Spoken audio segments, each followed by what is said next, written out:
Selain peristiwa darah perkauman 13 Mei 1969, Malaysia pernah dikejutkan dengan rusuhan perkauman yang berlaku di Kampung Medan Petaling Jaya.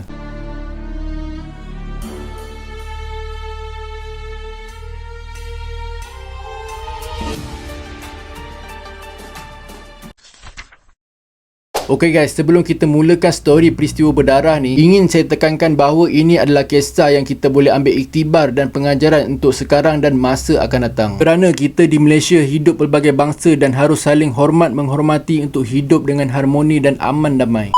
Taman Medan ialah sebuah perkampungan di tengah bandar Petaling Jaya yang didiami oleh penduduk yang berbilang kaum. Ia terdiri dari kaum Melayu 70%, kaum India 20% dan kaum Cina 10%. Pada mulanya, penduduk Taman Medan hidup dengan aman, damai dan harmoni. Tetapi rusuhan telah berlaku yang dicetuskan oleh sebilangan kecil manusia yang tidak bertanggungjawab. Semuanya bermula pada 8 Mac 2001. Ia berpunca dari Majlis Perkahwinan Orang Melayu dan Majlis Kematian Orang India. Ketika itu, sekumpulan orang India tengah buat perarakan untuk mengiringi kereta mayat. Dalam masa yang sama, jalan yang ingin dilalui oleh orang-orang India ada sebuah majlis perkahwinan orang Melayu yang sedang berlangsung. Di sinilah sedikit pertelingkahan dan pertikaman lidah yang berlaku antara orang Melayu dan juga orang India. Sebabkan perkara ini, rusuhan perkauman telah berlaku sehingga 2 minggu lamanya dan merebak di sekitar Kampung Medan, Kelana Jaya, Sungai Wei, Bandar Sunway dan di sekitar berdekatan. Rusuhan ini membuatkan penduduk Kampung Medan dan sekitarnya ketakutan sehingga mendapat perhatian dari Menteri Besar Selangor iaitu Datuk Seri Muhammad Khair Toyo. Menteri Besar Selangor ketika itu mengeluarkan arahan kepada pihak berkuasa untuk mengawal di kawasan-kawasan yang terlibat dan menasihati orang ramai waktu itu untuk mematuhi undang-undang negara. Seramai 2,000 anggota polis, FRU,